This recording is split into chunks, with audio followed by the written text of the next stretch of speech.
In November 2007, 4 teachers were given the opportunity of a lifetime. Absolutely incredible. A chance to spend a month in Antarctica.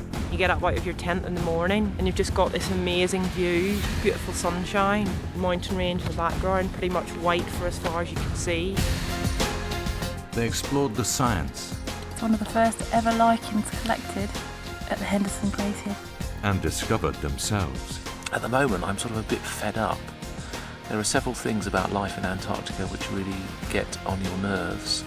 While at home, their students experienced it with them. I've got a class full of children here. All right. They're dying to speak to you.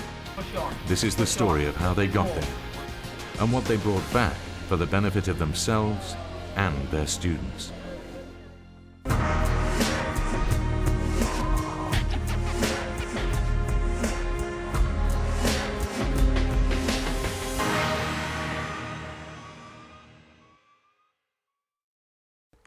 Now for breakfast and their drinks in the morning, takes them about an hour and a half.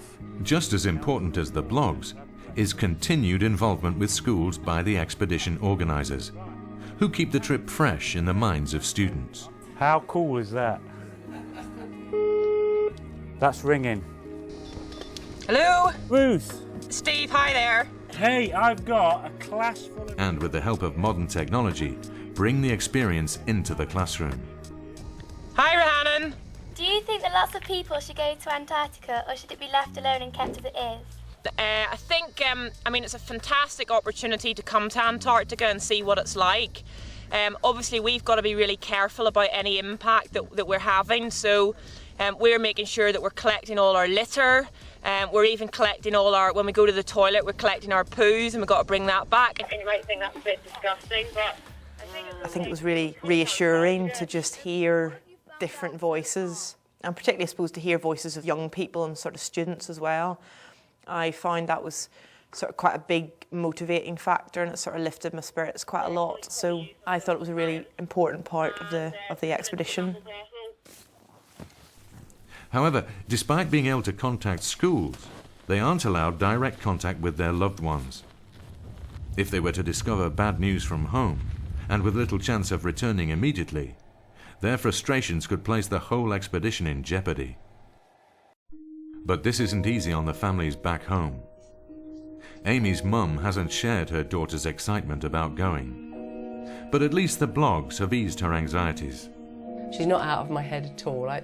She's the first thing I was thinking of in the morning, and then before I went to sleep, I'd sort of, send up a little prayer saying, oh, please keep them safe for another day. Because I've been really, really worried. I was worried before she went, and so it's helped. Amy, I've done the dispatch with a little comment, which you might want to correct if I've done it wrong, and add an image. Among those concerned about Ian are his 2 teenage children, one of whom left for university at the same time Ian left for Antarctica. He just feels really, really far away, and I've never not spoken to him for this long at all, because obviously he's a teacher, so I see him every morning and every evening and every holiday, so it's been quite hard. And he doesn't really mention us, I think, on the internet, so I don't feel like I've had any contact with him at all.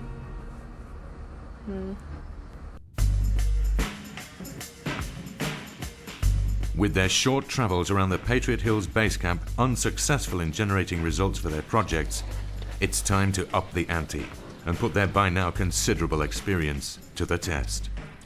The next stage of their expedition will take them to the Henderson Glacier, 40 miles from Patriot Hills base camp, a region more suitable for their projects, but well known for its treacherous weather.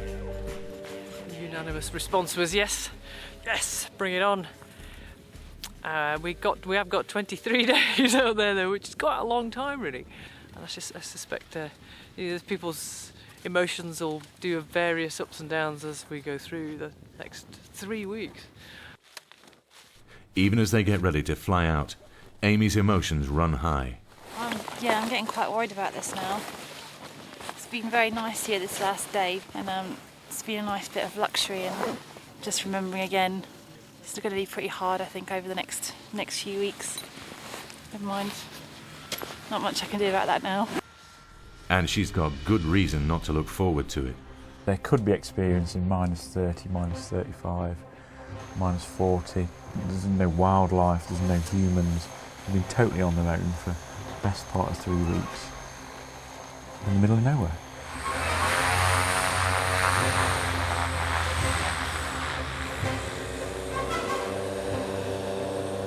At that stage, there was the excitement of going to somewhere that was just going to be the 4 of us plus the 2 expedition guides. So I suppose there was different and new challenges from that. So my sort of worries and concerns about the science were really masked by the excitement of flying over a fantastic landscape and something really sort of quite unique.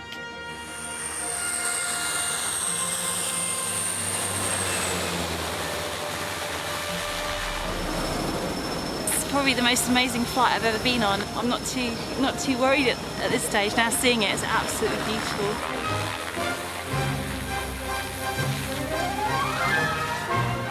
We're on our own with the mouthful of snow. Due to its remoteness, the Henderson Glacier is largely unexplored. Hemmed in by mountains on either side, the team hope that their stay will prove worthwhile. But success comes sooner than they think. Whilst we were just getting the mess tent ready, Carl and Carolyn went off just to look around the area, and they came back and they said that they'd found something on the rocks which they were pretty sure was lichens. So immediately we just got really excited and we went and had a look straight away. So within a couple of hours of being there, we'd found our first lichen. It is one of the first ever collected at the Henderson Glacier. It's a beautiful red colour, and it's really exciting to find out what this one might be. Success for Amy, but also for Ian in his hunt for tardigrades. Generally, if you find lichens, then 50% of the time you'll find some tardigrades in there. The key thing was finding the lichens and finding the suitable environments. What was intriguing was the microclimatic conditions are very, very critical for whether they can survive in that environment. 2 weeks on the glacier give Ian and Amy much needed samples for their project. However, Ruth is still not discovering any cryoconite holes. I was looking for sort of blue ice areas, and there weren't many areas that we could see that were, except for, I suppose, a large bit down at the bottom of the glacier, which looked quite close, but in reality it was a 5-kilometre ski away. And then when we had skied all that way, actually there wasn't really that much good stuff there. And again, because there'd been quite a lot of snow, a lot of it was covered over. So again, I sort of was a bit downhearted after that. With no discoveries for Ruth, and only 14 days left in Antarctica before leaving for Britain, the team face a dilemma. Should they stay on the glacier a little longer, in the hope of Ruth finding something last minute and quickly flying back to Patriot Hills? Or do they begin a longer, planned haul back to camp, with a chance Ruth might find something on the way? For me, the walk back was really important. I felt that was the thing that students could identify with. They would have seen news clips of people hauling to the pole. They would have heard stories maybe about some of the great expeditions like Scott, Amundsen, and so I wanted to come down on the side of doing the walk to the cost to maybe some of the other science projects. But obviously that was easy for me to say because I didn't have a science project that relied on finding bits and pieces. And as long as people were doing the psychological questionnaires, I was happy. But Ruth has other ideas of what is important. I think that, you know, the science for me was really, really important, and I think I would have felt disappointed if I'd have come back and said, well, actually didn't really get any data or didn't collect any information. So for my own sort of personal interest, I was really keen to sort of soldier on with the science, which was difficult when you weren't really finding anything. With Henderson Glacier not yielding results for Ruth, the team's decision is to walk the 40 miles back to Patriot Hills, via other blue ice areas that could yet prove ideal for her project. The trade-off is, would they make it back in time for their flight out of Antarctica? The first leg is to scale the canyon in which Henderson Glacier sits. The next couple of days, they're going to be moving the sledges up and relaying all their equipment to the top of the canyon, the height of Ben Nevis. Each teacher's got 80, 90 kilos of kit, so they're going to find that really tough. A couple of days into the trek, and Ruth strikes gold, or rather cryoconite. A small patch of visible ice reveals what she's been looking for the past 2 weeks. I'm not completely confident that they're cryoconite. The idea of cryoconite is you get sort of really fine sort of sediment. So I suppose all I can do is just, take it back and see what's what. But I suppose, something was better than nothing at all. So that was really positive. So yeah, all in all, it's been quite a good day.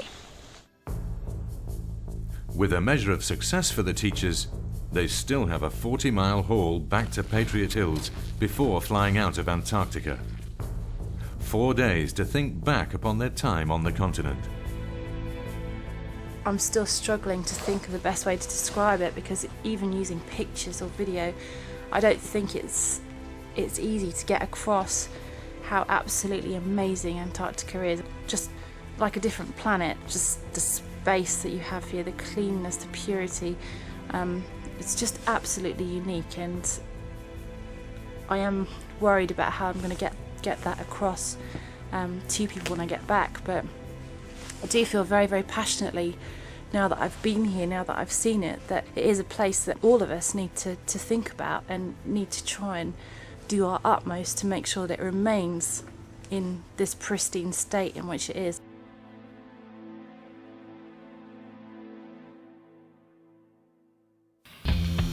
They make it back to Patriot Hills in good time and begin the long trip home. And so finally our little Antarctic expedition comes to an end, and the real challenge begins, which is somehow to try and bring across the incredible nature, the amazing weather and the vast scale of Antarctica to a whole load of students. It's a very tough challenge. It's really nice to be back. It's been quite a long journey back, but I think everybody's really sort of glad to see friends and family. Get a lot of really dirty washing sorted out. Smash it. Very good. Before the teachers can settle back into their usual lives, Phil has to complete his project by finding out how they have all coped with their time in the cold. Some people's thermal sensitivity has changed. That means their ability to feel changes in cold or changes in heat. So my fingers are less sensitive than they were, whereas someone like Ruth is much more sensitive than she was. They've found that there's been an increase in weight, and that weight's been put on in fat around the stomach, which looks like the body just trying to beef itself up a bit against the cold. 3 months after the expedition, the teachers gather at the Scott Polar Research Institute to present the results of their projects. It's a rather lovely rust red one appeared on the Henderson Glacier. It's a Xanthoria variety. But not only will they have made a contribution to professional research bodies, but also to their own classrooms, What's going to happen is I've got 4 topics about Antarctica here on fulfilling the fundamental aims of the expedition: to inspire themselves and their students. We had to get a saw. To get these blocks, we've got a saw, we cut them out. The children simply listen to you differently if you've been there. You are not talking theoretically. If you've actually stood on the continent and experienced the things that you're describing, it's a different relationship with the material. And I think that will make a difference.